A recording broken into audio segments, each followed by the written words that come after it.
especial professor, é um prazer, né?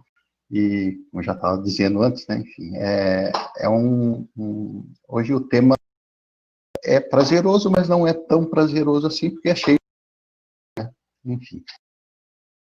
Né, como eu disse, acho que pode servir como um alerta às autoridades, né? Eu gostaria que políticos estivessem nos escutando agora, que são eles que fazem os projetos de lei, né? Enfim, a partir da questão legal é que as coisas vão começar a mudar, né? Mas também um alerta aos órgãos competentes ligados ao patrimônio, aos estudantes, né, e aos profissionais em geral que estão atuando, e a partir disso que a gente vai construir um futuro novo aí para o Brasil, né, enfim. A população em geral, enfim, a todos aqueles que têm um carinho especial, né, que gostam desse tema do patrimônio rural, né, esse patrimônio cultural rural que é tão extenso, né, que é tão rico no nosso país.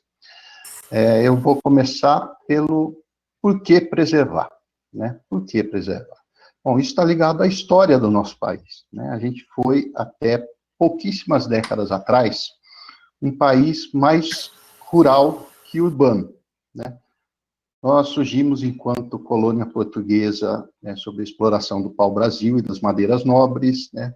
Ainda no século XVI foi introduzida aqui a cana-de-açúcar, né, que gerou um ciclo fortíssimo, e até hoje né, é uma das principais culturas no Brasil, né, o açúcar, agora, enfim. Lá no século XVI, a repercussão importante no Nordeste e na Costa Paulista, que nem existia ainda enquanto Costa Paulista, mas, enfim.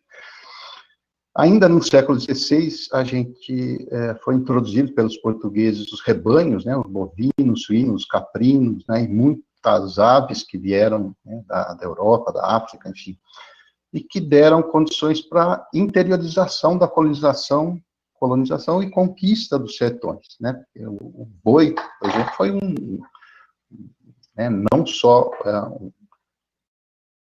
o motor, né, dos carros, né, mas ele ajudou e deu condições para que as pessoas sobrevivessem nos sertões, com a carne, o couro, enfim, uma série de coisas. Por outro lado, também teve o conhecimento botânico dos indígenas, que nos apresentou, né, apresentou aos portugueses da época, uma série de espécies vegetais que foram incorporadas ao cardápio, né, e que a gente usa deles até hoje, né. As Américas são pródigas em alimentos, né? A gente pode pensar nas batatas, no tomate, na mandioca, enfim, milho, uma série de coisas que é tudo originário das Américas, tal.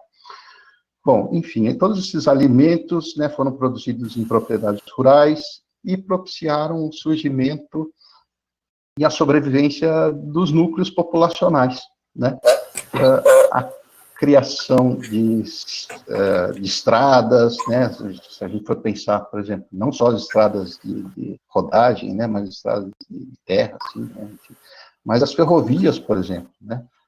Todas as nossas ferrovias surgiram em questão junto com a lavoura, né? Muito ligadas à produção agrícola, ao agropastoril. Mas no fim do século XVIII, a gente teve o surgimento da produção de café, né, essa plantação de café que teve consequências econômicas importantíssimas para o país, né. No século XIX, a gente, né, durou todo o século XIX, o XX, aí, né, enfim.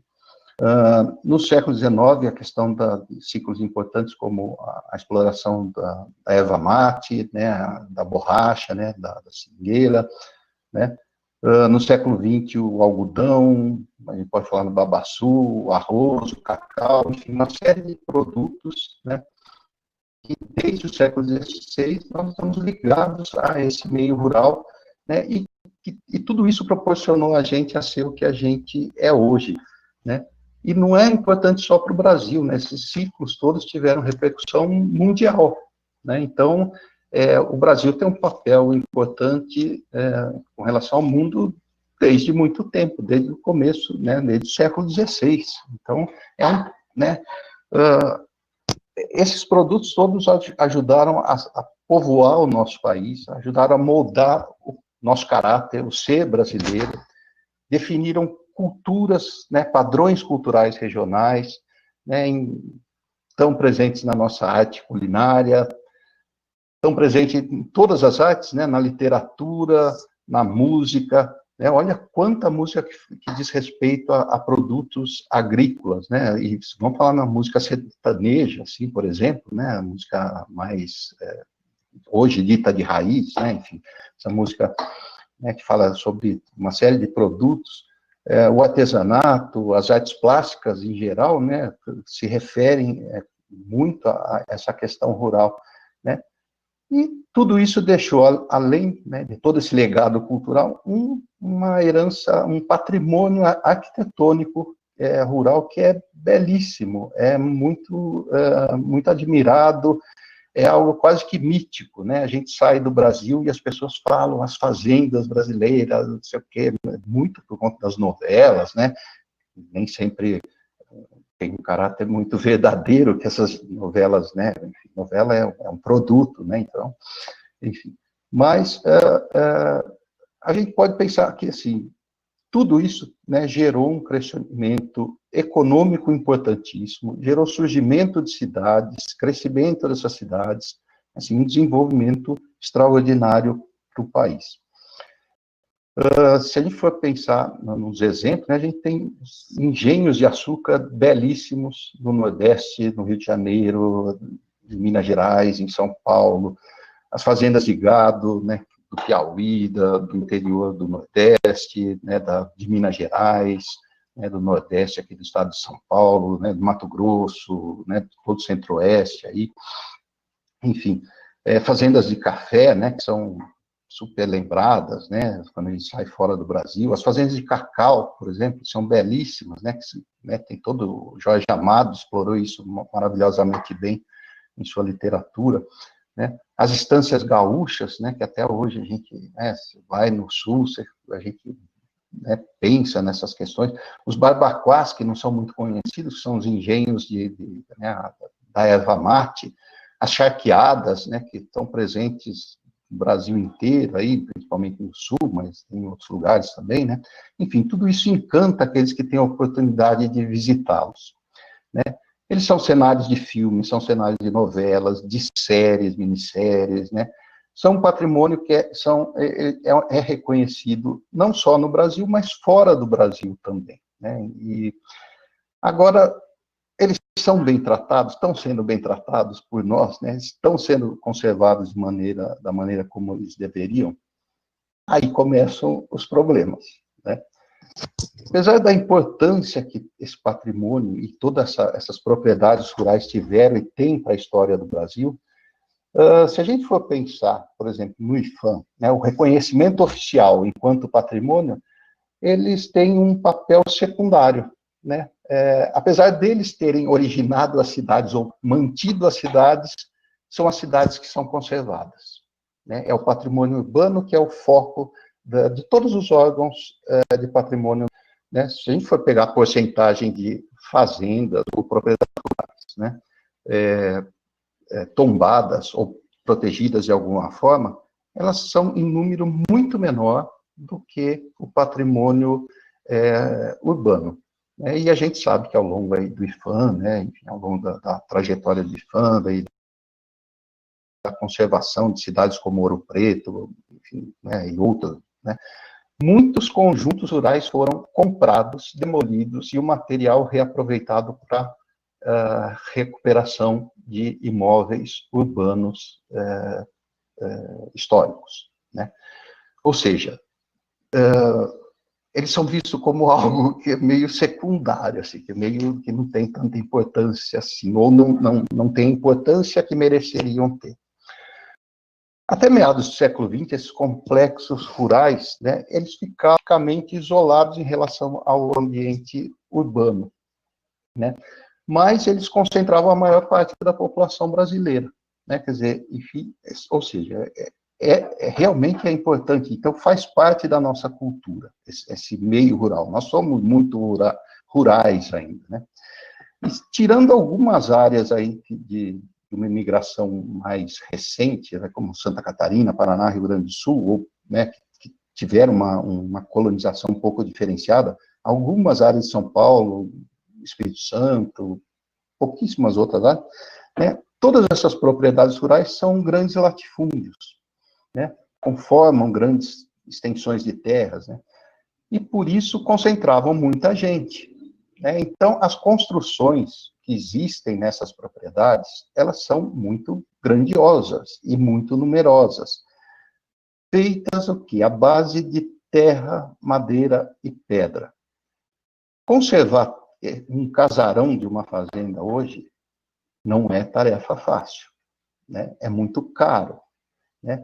Porque justamente se fossem construídos em pedra, sei lá, materiais mais perenes, né? Mas são materiais mais perecíveis, né? Que exigem uma manutenção mais constante. Enfim, e hoje madeiras, por exemplo, as nossas matas, né? Não vocês aí no Mato Grosso, talvez vocês tenham um pouco mais de mata, mas assim, grande parte do país as matas foram dizimadas. Então, hoje madeira é um material caríssimo, né? Como usar essa madeira na recuperação desses imóveis que são feitos em grande parte de madeira, né? Então, já começa aí, é uma manutenção cara, né? E mesmo pedras, muitas pedreiras aqui em São Paulo, por exemplo, muitas pedreiras, elas estão, né, tem exploração meio controlada, você não pode ficar tirando pedra como se tirava antigamente, né? Então, preservar essas edificações exigem grandes recursos e uma mão de obra também cada vez mais especializada e rara, né? E cara, né? Pois a técnica que foi utilizada no passado hoje se perdeu. Então, isso vai ficando cada vez mais caro. Então, ou seja, conservar essas edificações já tem o problema do preço, né? Do dinheiro, do valor a ser investido na manutenção. Estando no meio rural, elas são edificações que sofrem com ataques de insetos, né, cupins, formigas, outros tipos de insetos, animais como gambás, pombas, que vão se instalar nos porões, nos sótãos, né, nos forros, e sem falar nas intempéries, né, porque como elas estão meio isoladas em grandes espaços, né, elas sofrem mais ação de ventos, de sujidades, e uma série de outros problemas que o pessoal que trabalha com patrimônio e restaura aí sabe muito bem. Então, já começa outra coisa. Bom, estando isolados também, você exige um transporte da mão de obra até lá, não é a mesma coisa que você conservar uma casa que está na cidade, não, você já tem um custo já de transporte dessa mão de obra que vai para lá, ou deslocamento de material construtivo, de conservação que vai para esses locais, enfim, né? E a gente tem uma série de outros problemas aí, a gente pode pensar na questão da agroindústria hoje, que está tomando conta de grandes partes do Brasil, né? A quem só interessa a terra e pouco importa a conservação das velhas edificações, né? Que acabaram sendo abandonadas por seus moradores, abandonadas entre aspas, né? Porque, assim, você tem essa questão de uma família que é proprietária, que lá no sei lá, final do século XIX, começo do século XX, eram famílias numerosas, 6, 7, 8, 10 filhos tiveram filhos, e que tiveram filhos, e hoje é uma rede de herdeiros, ou seja, é de muita gente, mas não é de ninguém. Então, ninguém se sente muito responsável pela conservação. Eu não vou conservar, porque não é só meu, é mais de 50 pessoas, 70 pessoas. Enfim, é uma série de questões que vão comprometendo essa conservação, e como exige-se, né, são edificações que exigem uma conservação mais constante, elas vão se deteriorando muito rapidamente, né? Um outro problema, né, é que, por exemplo, mesmo com apelo, por exemplo, um apelo de um uso como o turismo, por exemplo, né, os seus visitantes, eles são muito menos numerosos do que o do patrimônio urbano, né? Por quê? Porque essas fazendas, primeiro que elas estão isoladas, né? O acesso nem sempre é fácil. Às vezes não é fácil o acesso porque estão, né, beirada de estrada de terra, às vezes não tem uma indicação de como chegar no local. Eu, por exemplo, assim, eu já, né, fui em muitas fazendas, né? Eu só vou contar um caso, por exemplo, um dos últimos casos foi numa fazenda que eu estive em Dom Joaquim, uma cidade de Minas Gerais, e eu levei 4 horas para chegar na fazenda. Valeu a pena. Eu sou apaixonado. Valeu cada minuto que eu fiquei lá, né? Eu fiquei várias horas lá, enfim. Mas eu não sabia nem se eu ia ser recebido, né? Não há uma estrutura, né, que assegure que alguém que se dispõe a ir até uma propriedade, ele vai ser recebido. Assim, né? A gente não sabe, às vezes não tem telefone, o telefone não pega, enfim. É uma série de problemas, né? Então, que dificulta essa questão do turismo.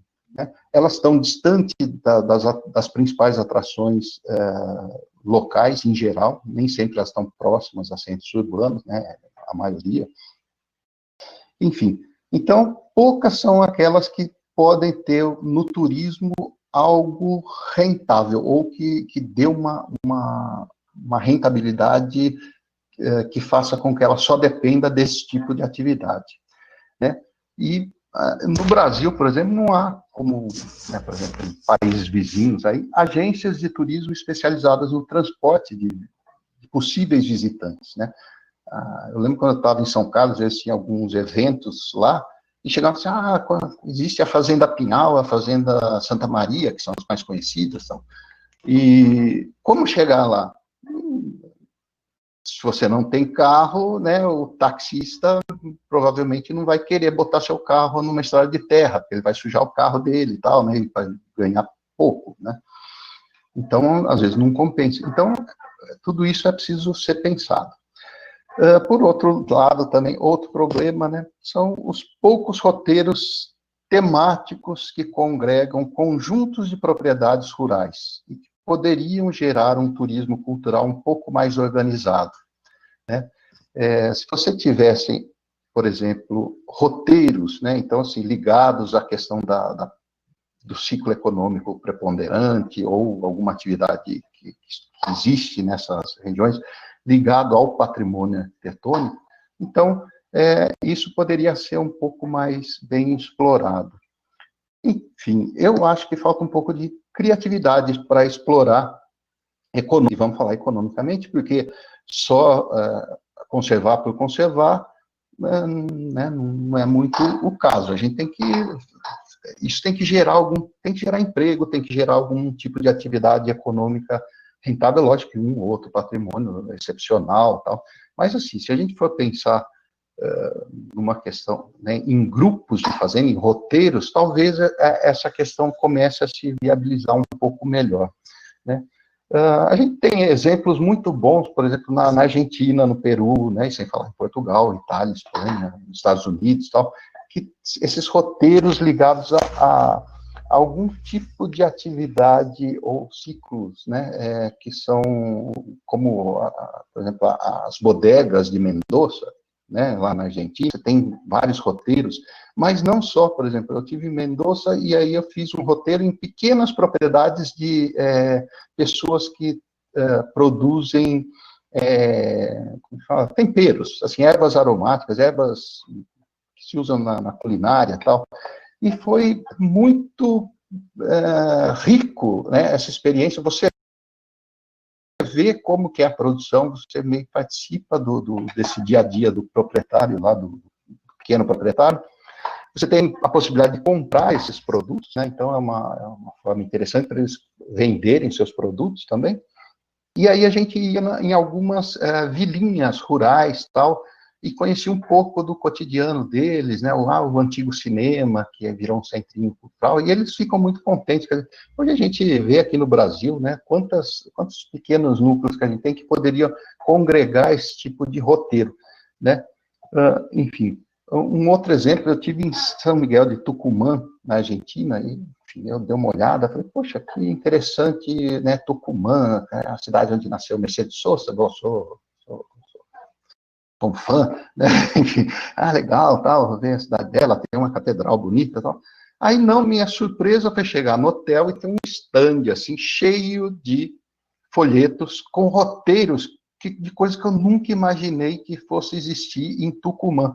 Quer dizer, é uma região importantíssima, aliás, é a principal região produtora de açúcar de cana na Argentina. E tinha um roteiro, tinha 2 ou 3 roteiros que você escolhia 3 ou 4, assim, 5, 3, 4 propriedades que você poderia visitar de usinas de açúcar. E tem os Grande Casarão, né, que geralmente são do começo do século XX, então são arquitetos famosos lá, tal, não sei o quê. E você visitava a usina, toda a produção de açúcar. Eu não me interessava em região de usina, então não mais a parte do como as... Mas havia passeio. Essa questão, a questão de algumas que eram jesuíticas, né, 400, 500 anos lá, colonização aquela. E a paisagem local que era, né, então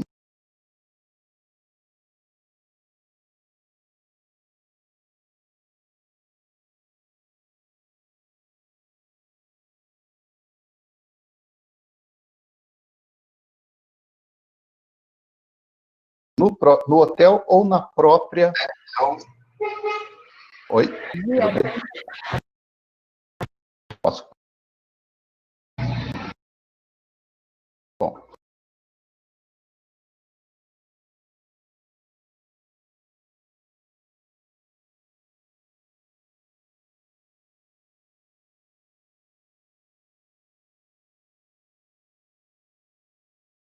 Travou. É o do Vlad, é a internet do Vlad. Oi?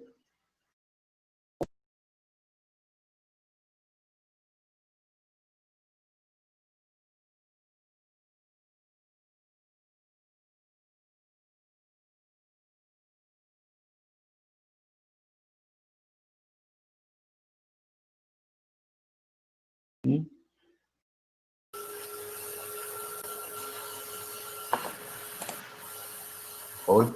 Pode continuar?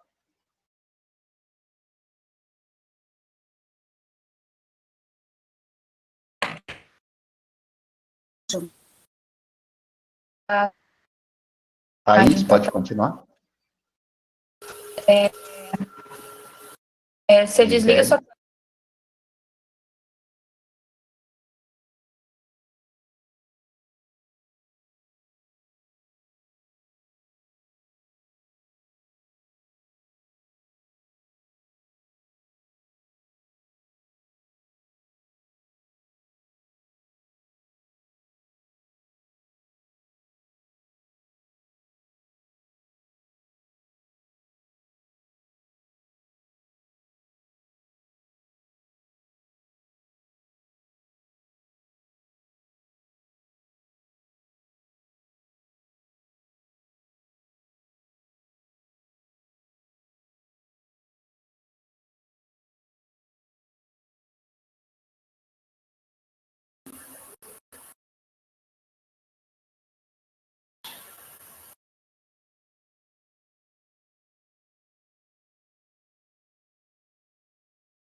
Oi?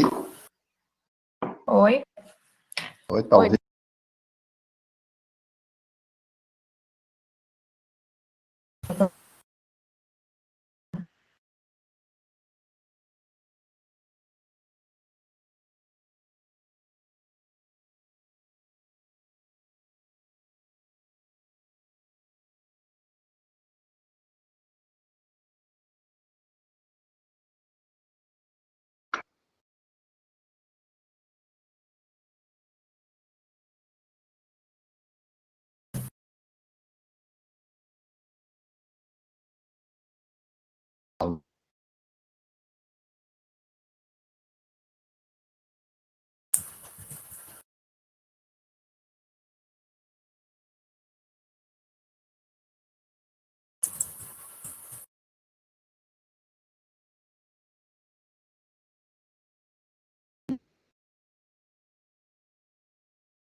Vlad, agora foi. Oi? Ah. Bom, os probleminhas técnicos aqui, enfim. Bom, enfim, nem tudo, né, deve ser lamentável.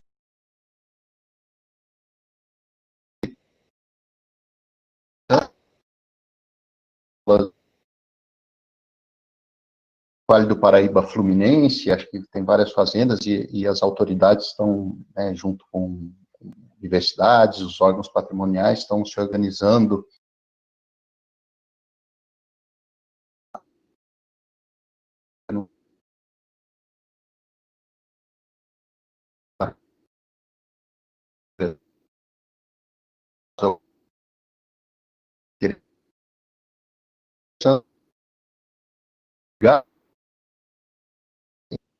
patrimônio, mas também ao conhecimento da própria.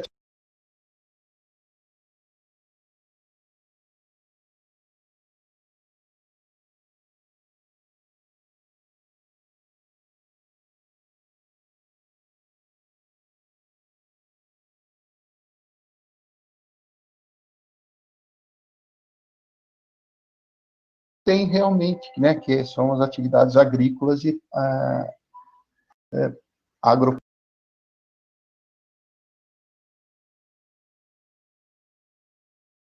desenvolvimento de todos os segmentos da sociedade, né, para de bom realmente acontecesse e mudasse nessa questão que envolve o patrimônio rural no Brasil,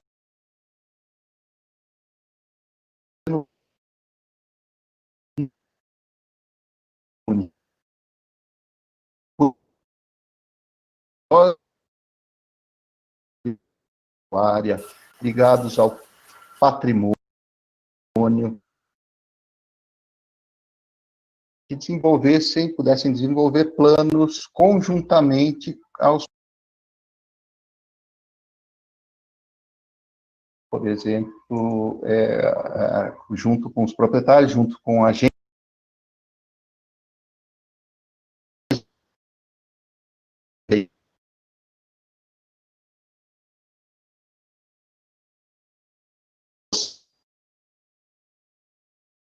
para, primeiro, criar linhas de financiamento, e aí a gente tem que pensar em linhas de financiamento do BNDES,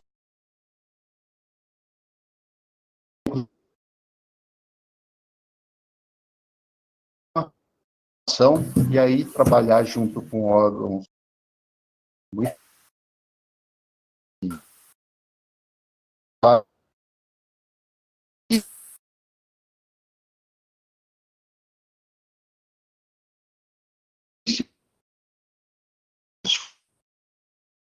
e descobrir novas vocações que possam gerar atividades produtivas para esses proprietários e para essas localidades, né? Acho que assim, uma das primeiras coisas é recuperar a história local nos seus vários âmbitos, né? Pensar, né? Conhecer a história da propriedade, a história regional, a história dos ciclos econômicos que existiram ali, que atuaram ali, e ver as possibilidades também né, do presente e para o futuro, né? O que pode acontecer no futuro. Num segundo momento, criar os roteiros de visitação. Aí sim, podem ser abertos a escolas, ao se abrir a propriedade aos turistas nacionais e estrangeiros, né, enfim, mas que um roteiro que tenha já, assim, a história do local conhecida e podendo ser contada, né, agentes que possam pegar o turista e levar até essas propriedades, ou várias propriedades, esse roteiro, né, pelo meio rural, e voltar, e acoplar outras coisas, não ficar só em cima do patrimônio arquitetônico, mas também todo esse legado da paisagem cultural, né, como os acontecimentos históricos, os ciclos econômicos foram moldando essa paisagem que a gente tem hoje, né, enfim, mostrar toda a importância que cada uma dessas regiões teve, né, regionalmente, né, ou nacionalmente, ou mesmo internacionalmente, né, a gente, se for pensar num ciclo mais importante, dois, vamos falar assim, ciclo da borracha, que mudou toda a indústria, né, automóveis depois do século XX, mundo afora, né? Ou o ciclo do café, que ajudou aí a, né, dar o cafezinho que mantinha todos os trabalhadores americanos, ingleses e europeus lá acordados aí, né? Mas isso é importantíssimo, né? Enfim, contar, ligar essa história, fazer conexões, né, da região com o mundo, do mundo com a região, né? Quanta coisa que esse patrimônio rural, esses recursos que foram locais, mas que acabaram atraindo, né, uma série de coisas que trouxeram, né, fizeram que várias inovações fossem trazidas ao Brasil, né, quantas tecnologias que mudaram a nossa maneira de viver, a nossa casa, né, que foram trazidas com esse dinheiro, com esse enriquecimento promovido pelo café, pela cana, pela borracha, pelo mate, né, enfim, pelo charque, né, pelo cacau, né, enfim. Então, não é algo fácil, né, mas eu acho que isso teria sucesso se houvesse essa conjugação, né, desses vários setores, né, da sociedade privada, do governo, dos vários governos, né, e da sociedade, quer dizer, né, eu acho que isso geraria empregos, movimentaria a economia regional, né, eu acho que a gente tem exemplos bem-sucedidos em várias regiões do mundo, né, e, enfim, é mais ou menos isso, acho que a gente pode partir para, já são 15 para meio-dia, né, a gente teve uns probleminhas aí, a gente pode partir para algumas perguntas, se houver, bem, então, eu termino minha fala aqui, assim, depois a gente pode discutir mais alguma coisa. Obrigado. Vamos lá. Obrigada, Vlamir. Eu estou com um problema aqui na minha câmera, mas a gente vai prosseguir aqui sem as pessoas me verem, por enquanto.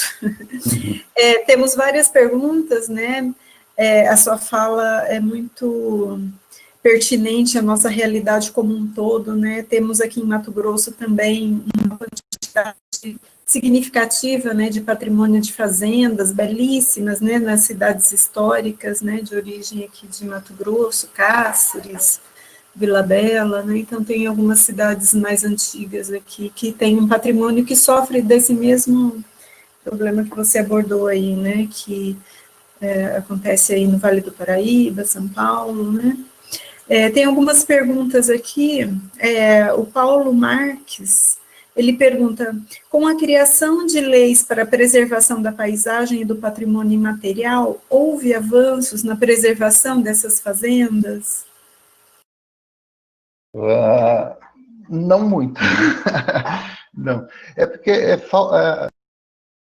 o grande problema ainda é essa falta de união e falta de compreensão do problema como um todo, né, como algo muito abrangente, né? A gente não pode tratar só de patrimônio cultural, em suas várias nuances, seja paisagem, seja o imaterial, seja o material, enfim, né? A gente tem que pensar que isso tem que estar ligado à questão econômica, né?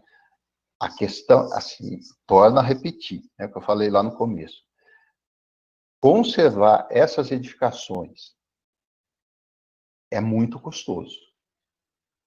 Se não houver um investimento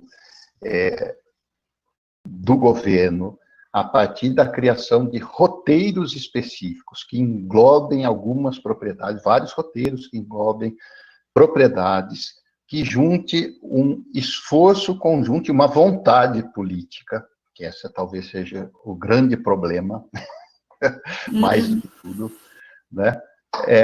Você tem que juntar tudo, e isso tem que ser uma atividade que tem que gerar, esse investimento ele tem que retornar, isso é dinheiro público, então isso vai ter que retornar para a população, de alguma maneira, criação de emprego, né? E isso é interessante, né? Eu vi na Argentina, vi no Peru, vi no Uruguai, você pega e você cria uma cadeia, você tem conjuntos de propriedades.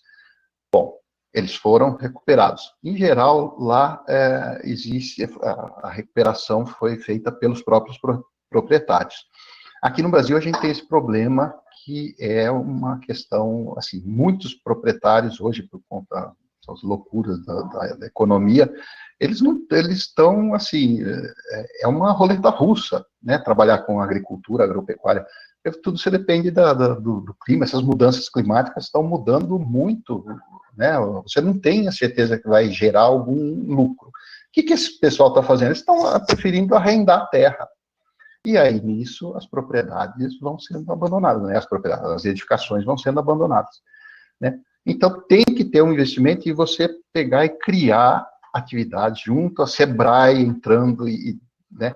Por exemplo, é muito significativo o que está sendo feito, por exemplo, no sul do Brasil, né? Essa coisa da campanha, da Serra Gaúcha, né? Você tem o vinho, que foi todo um trabalho feito pelo Sebrae e Embrapa, né? E propaganda em cima dessa região, né?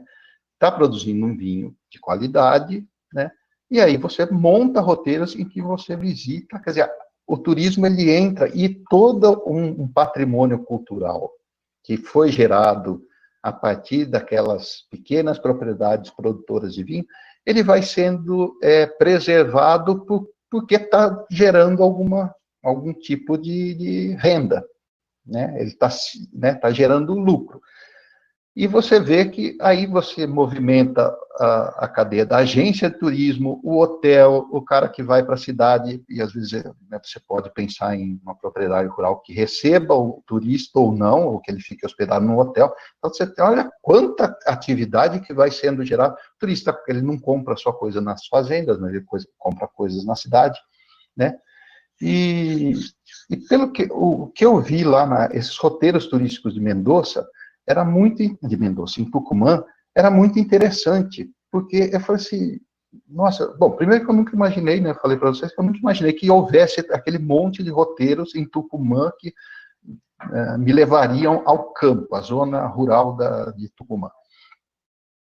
E o mais legal é que era assim, o cara do hotel lá, o recepcionista, ele falou assim, olha, você tem que reservar, porque as pessoas vêm fazer turismo de negócios aqui, enfim, vai a questão do açúcar, de alguma indústria, não sei o quê, e eles têm uma tarde livre, eles pegam aquela tarde, eles contratam esse serviço, porque esses roteiros são montados a partir de grupos que se formam, e formam muitos grupos, né? E eu sempre fui na van, sempre lotada, ou seja, tem um público que é um tipo de turismo que você chega na cidade nem sabendo o que vai fazer, e quando você vê ele ali, né, exposto e ofertado, ele é usado pelo turista, né? Ele é comprado pelo turista. Então, a gente precisa parar com esse preconceito. Não tem demanda. Tem demanda, sim. Tem demanda. As pessoas gostam de conhecer o ambiente rural. E acho que por conta dessa loucura que a gente está vivendo, só, né, faz parte. Bom, acho que é mais ou menos isso. Mas não tem, assim... diretamente não tem valido de nada. Eu acho que eu vou emendar aqui uma pergunta da professora Luciana, né, nesse mesmo tema aí da necessidade, né, de um patrocínio, né, de um financiamento, já que as dificuldades são muito grandes, né. A professora Luciana, ela pede para você falar um pouco dessas linhas de financiamento, né, se você acha que um fundo municipal de patrimônio poderia ajudar, mesmo que para a preservação do patrimônio. Porque a gente vê que a gente tem uma dificuldade muito grande, principalmente atualmente, que a cultura não é uma questão relevante, né, no nosso governo. Então, talvez a gente tenha que ter algumas parcerias, né, não sei como que isso poderia processar. Tem que ter essas parcerias, e acho que o fundo não é só municipal, acho que tem que ser pensado em fundo municipal, estadual e federal, né? Quer dizer, agora tem que ser criado esses programas, né? Tem que ser criado, tudo surge do roteiro, eu acho, de roteiros, né? Aí começa, é uma cadeia, e você ir juntando esses, assim, políticos, primeira coisa. Né? Tem que ter uma vontade política, né? Tem que ter a vontade política, porque é ela que vai acionar BNDES, os órgãos de financiamento estaduais, né, o SEBRAE, né, e IFAM, né, todos esses outros, e a gente tem que pensar isso como um produto. Não podemos mais ficar nessa... que é o que os grandes países que exploram o patrimônio cultural enquanto uma atividade econômica, né, turística, né, eles veem isso como um produto. Né? Não dá para a gente ficar mais, é importante. É importante, isso, num primeiro passo, se a gente quer preservar, isso tem que ser rentável de alguma forma, ou pelo menos uma boa parte dele. Logicamente, um ou outro edifício, um ou outro patrimônio, ele acaba, por exemplo, um teatro municipal de alguma cidade, sei lá, Amazonas, Teatro Municipal de São Paulo, do Rio. Bom, será que eles dão lucro? Não, mas são chaves dessa cidade, né? Agora, a fazenda, sei lá, Santa Gertrudes, não sei o quê, né, que pode estar em qualquer dos nossos estados, né? São patrimônios essenciais, chave, não são. Eles têm que entrar como uma rede, né, de patrimônios. E a gente tem que pensar em consórcios entre cidades, porque aí você cria uma rede de cidades que tem mais peso político para chegar num governador, para chegar num deputado, né? Então, isso assim, tem que partir de universidades, de pesquisadores, se juntando com políticos, se juntando com órgãos patrimoniais, para aí chegar nesses órgãos e criações, assim, você tem que falar para essas pessoas que esse patrimônio, ele é rentável, ele é viável e ele pode gerar e movimentar a economia regional, ou mesmo, né, enfim. Eu acho que é importante mesmo juntar essa questão cultural com a econômica, né, fundamental. Tem algumas outras questões aqui, né, a Thaís Mazini, ela pergunta qual a influência dos latifundiários atuais e do agronegócio na preservação desse patrimônio. Existe algum cultivo que é mais patrimonial, entre aspas, ela coloca, como soja, milho, pasto? Não, é complicado. Essa é uma agroindústria, então é o capitalismo na sua forma mais agressiva. Né? Então, assim, agora a gente pode pegar e tentar convencê-los né, aglutinar a sua marca junto com essa preservação. Patrocínio, né? Algum tipo de patrocínio. Porque assim, é danoso, mas de repente ele está fazendo alguma coisa de bom para, né, melhorar. Né? Então, assim, a gente tem que pensar sempre nessa forma, nessa questão. A gente tem que ser mais profissional. Acho que nós somos muito amadores no sentido, inclusive, de amar assim, o patrimônio demais, sabe assim? Mas aí a gente fica muito romântico, né? A gente tem que ser mais profissional. Eu acho que a gente está um pouco técnico, um pouco político, né? Pouco político, exatamente. Então, a gente tem todas as ferramentas para identificar o valor, né? Fazer todo o levantamento histórico, catalográfico, tudo, e a gente não consegue fazer isso se transformar numa ação política. Exatamente. Talvez falte um pouco dessa inserção, né, da universidade na política, né? Sim, acho que a gente tem que se preparar melhor para isso. Aí tem... desculpe, pode falar. A gente tem que abrir mão de algumas coisas, né, assim, para ganhar algumas coisas. Eu acho que, né, por exemplo, o caso da França, imagina aqueles castelos do Vale do Loire lá, né, enfim. Há um interesse político da França em preservar aqueles castelos, né.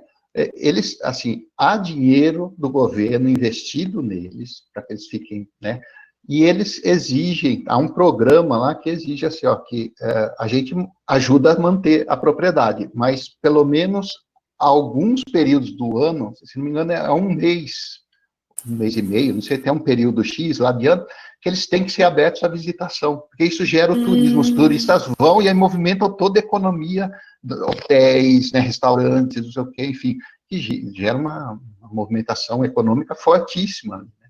e outros que recebem. Isso é relevante. Aí tem uma pergunta aqui da Mariana Pereira, considerando a realidade brasileira, econômica e da dimensão do nosso território, o professor acredita que a documentação, através de inventários, possa ser alternativa ao tombamento oficial e ainda que a documentação como forma de preservação, como alternativa a um tombamento físico que pode ser ou é inviável em grande escala? Eu acho, acredito. Acho que, olha, um exemplo bastante interessante é o de Mococa, né, aqui no interior do estado de São Paulo.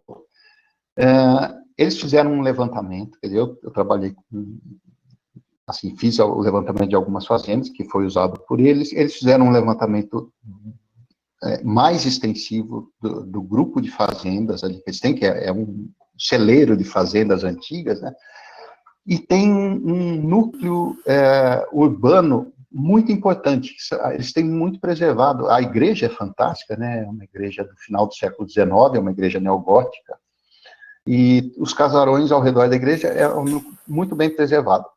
Os proprietários, nenhum proprietário quer o tombamento, mas eles se conscientizaram que, a partir do patrimônio histórico, eles começaram a ver que, assim, trabalhando em grupo, fazendas mais os casarões da praça, mais a igreja, enfim, mais o patrimônio urbano, eles estão conseguindo movimentar e atrair turistas e gerar uma série de atividades econômicas. Uma delas, muito interessante. Uma senhora lá, que tem uma propriedade, uma fazenda, e tem o casarão, família tradicional na cidade. Ela conhecia várias pessoas, né, na cidade, que trabalhavam lá na fazenda, trabalhavam ali na casa, não sei o que e tal, e ela começou a ver que as pessoas faziam um tipo de artesanato que era muito bonito, né? E ela começou, quem que faz, quem que não faz, quem mais que faz, não sei o que, blá, blá, blá. Bom, ela montou uma cooperativa com pessoas da cidade, pessoas mais carentes, né? Fazendo esse artesanato. Hoje esse artesanato chega em Paris, em Roma, em São Paulo, Rio de Janeiro, quase é bordado, eles trabalham com retalhos, mas muito bordado de tecidos, né? E eles trabalham motivos regionais, então, assim, pássaros regionais, árvores, né? Não sei o que e tal. E isso acabou movimentou, criou-se um centro lá, agora já tem um hotel, eles já estão fazendo alguns festivais, né, que aí o turista vai, já tem uma movimentação nas fazendas, né, e todos os casarões que antes estavam meio quietinhos, meio abandonados, as próprias famílias sentiram a necessidade de recuperar esses casarões. Nenhum deles é tombado, mas eles próprios reconheceram que esse patrimônio pode vir a ajudar economicamente a região. Então, assim, a questão do importantíssimo, conhecer a história, conhecer o que tem, porque se a gente não sabe o que tem, cai, e a gente nem sabe que caiu, né? Como muitas fazendas, muita coisa, assim, né? Quantos núcleos urbanos ou vilinhas, que são mais rurais que urbanos, né, pequenas, ou quantas fazendas que são destruídas, né? Por exemplo, aqui, com a cana-de-açúcar aqui em São Paulo. Eu vi, assim, tratores passando com corrente e levando casarões embora e sendo enterrados. Assim. Eu vi uma construção de pedra belíssima, que era uma tulha de pedra, numa semana seguinte. Eu fiz o levantamento, né, métrico, tal, foto, não sei o quê. Eu voltei na semana seguinte para continuar o levantamento em outras edificações. Falei, mas cadê a construção? Veio a retroescavadora lá, enterrou, está enterrada aí. E tinha cana plantada em cima já. É uma indústria. Né? Então, assim, a gente precisa mostrar para esses proprietários que ele pode plantar cana, mas ele pode ganhar dinheiro também com aquele patrimônio. Né? Enfim, né, eu acho que tem que ser uma ação conjunta. Enquanto a gente não fizer isso, a gente vai continuar perdendo e se lamentando. Mas a gente tem que parar de se lamentar, né? E partir para uma ação. Acho até que essa questão de tombamento ainda está bastante polêmica, né? As pessoas têm um pouco de medo, né? da questão de ficar muito travada. em decorrência desse tombamento. Aí tem a Tainá Frutuoso faz uma pergunta aqui. Há um interesse entre os proprietários dessas fazendas em preservar esse patrimônio? Você acha que ainda tem uma barreira de enfrentamento, de entendimento do que elas representam, tanto no contexto histórico local, quanto na importância de futuras gerações? Eu acho que esbarra um pouco no que você acabou de abordar também, né? Dessa questão, acho que está faltando um pouco dessa, né, de você entender a importância disso e essa associação que pode ser articulada economicamente. Num nível mais macro, acho, sabe? E isso é importante, sabe? Porque eu até vou citar um exemplo. Nossa, a gente já passou, né? Não sei como é que estaria o tempo. Eu também me perdi. Mas, enfim, deve estar no fim. Eu fui aqui quando eu estava fazendo meu doutorado, né, nessa região do oeste paulista, né, mais da região de Lins, Penápolis, enfim, achei fazendas muito interessantes, algumas bastante significativas, porque tem uma ligação com empresas agrícolas suíças, francesas, inglesas, tal. E, enfim, e um patrimônio muito interessante, que era meio neocolonial, ou meio querendo ser art déco, que é muito diferente daquelas fazendas do Vale do Paraíba, ou que a gente lembra, assim, fazendas de café, né? A gente já vai do Vale do Paraíba. Né? Mas o ciclo do café foi muito maior do que, né? Foi muito grande. Ele pegou uma série de estilos arquitetônicos, ou muitas correntes arquitetônicas. E aí o pessoal chegava, mas o que você está fazendo aqui? Né?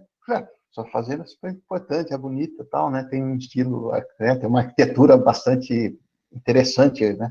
Ah, não, isso aqui não tem valor nenhum, não. Não, você conhece aquela fazenda lá de Taubaté, lá do pessoal já de Bananal, né? O pessoal já vai, se remete lá. Ele não tem consciência da importância e desse processo histórico, né? Ela faz parte de um processo e que ela não está lá no começo, ela está no meio, mais para o final, mas conta a história inteira, ela faz parte desse processo, então merece ser preservada também. Então, acho que resvala ainda nessa questão cultural, né, da educação também, e talvez se a gente reforçar, né, esse envolvimento econômico, né, essa parceria econômica, talvez isso até dê um valor maior aí para essas pessoas, né, passarem a valorizar um pouco mais. Acho que o nosso tempo está encerrando aqui, não temos mais nenhuma questão aqui do pessoal que está assistindo. Eu queria agradecer imensamente aí a sua fala, que foi bastante interessante e nos faz pensar aqui em relação ao nosso patrimônio, né? Acho que seria interessante qualquer dia você vir para cá para conhecer as nossas fazendas aqui de Cáceres, que são belíssimas, né? Que tem uma história bastante interessante de produção, uma produção industrial assim, do século XIX, muito interessante, de carne enlatada, né? Que é no meio do mato, assim, bem interessante. Então, acho que você ia gostar bastante daqui. Então, eu agradeço, né, a sua contribuição aí, né, esse despertar, né, para a questão do patrimônio, né, dessas possibilidades que às vezes a gente tem que tentar articular, né, para a gente não perder, né, toda esse valor que nós temos, esse legado, né. E aqui o agronegócio, a agroindústria é bastante cruel, né, mas se a gente pudesse se articular, né, nessa questão aí de apoio, né, ao invés de dizimar nosso patrimônio. Confrontamento, né? Acho que não tem como juntar forças, né? Eu quero para um, para outro, para o responsável pelo agronegócio e as questões patrimoniais, e que isso reverta em benefício à sociedade, né? Empregos, né? Enfim, há uma série de atividades que são decorrentes disso e que poderiam ser muito benéficas. né, não descartando o agronegócio, outras atividades. Não, fazendo uma parceria, né? Uma parceria. A gente tem que pensar em parcerias, né? Uhum. Preservação de paisagem, que é inclusive boa para o próprio agronegócio, né? Preservação da rede hídrica, né? Dos rios, tudo isso, né? Eu acho que a gente está dando muito tiro no pé, vem dando muito tiro no pé por uma ganância exagerada. Eu acho que a gente enfim, acho que tem um caminho longo, mas rico a ser trilhado. E acho que bastante proveitoso. A gente vê possibilidades, né? Isso é importante, né? Para a gente ter perspectivas ainda, né? Sim, sim. Agradeço o convite. Nossa, que agradecemos. E um abraço a todos aí. Obrigado. Obrigada, um abraço. Até mais. Até mais.